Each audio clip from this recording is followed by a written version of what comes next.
All right guys, so you guys can see that Sienna is working on the rear spoiler of this Formula Atlantic race car.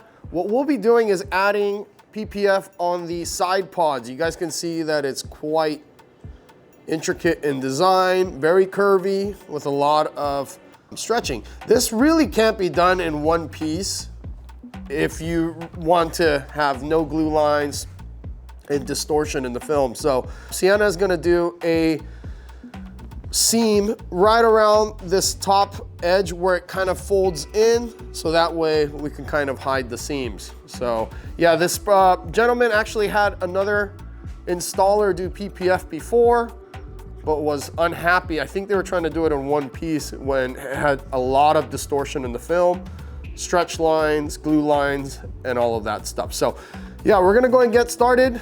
Sienna, do you have any comments about this type of vehicle? The whole body is a carbon fiber.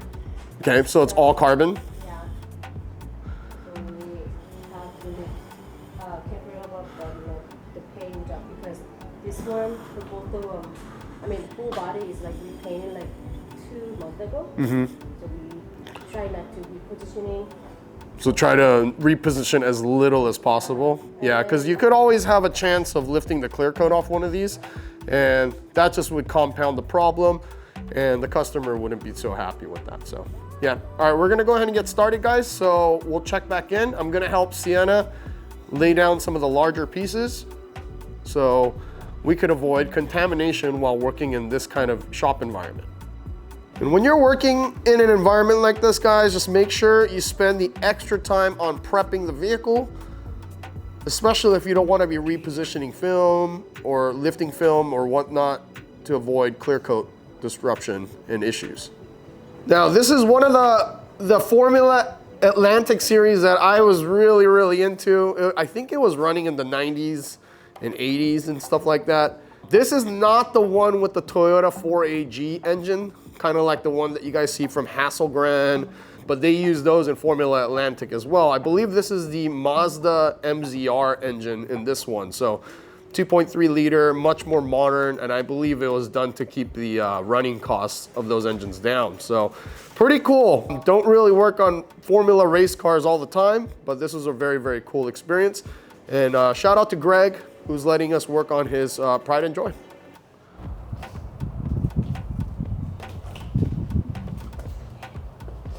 All right guys, so you guys could see that Sienna is working on this large piece.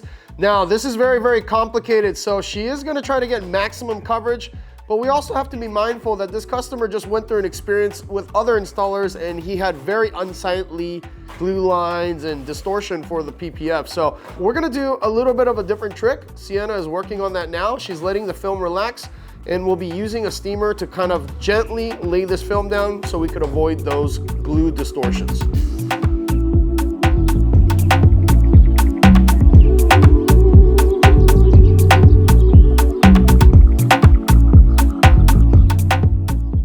Hey Sienna, so do you have any tips for, you know, someone who's getting started off with PPF on vehicles like this?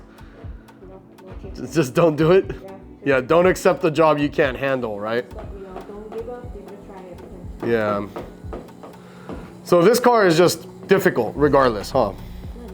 Yeah, because of the air vents.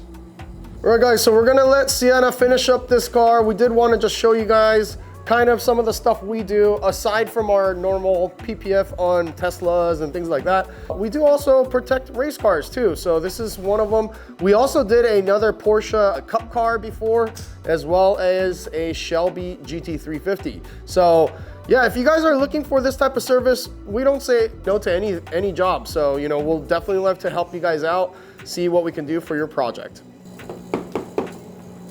All right, welcome back guys. So we are pretty much all done laying down this passenger side pod. You guys can see how we're gonna be adding a seam here. And the reason why is you just don't have the space to stretch properly in one piece. So I think that's why the previous installer was struggling. But you know, we want to get as much coverage as possible, but there is just limitation of the film. This is an 8mm thick film. It's designed to protect against rock chips and scratches. So it is not as pliable as vinyl wrap and other films that are thinner. So just wanted to show you guys, keep that in mind. If you guys are working on a race car and side pod, you are gonna most likely have to do it in a couple pieces just because it just doesn't work out the other way. Hey Sienna, so cars like this are very challenging, but you always have fun with these things, right?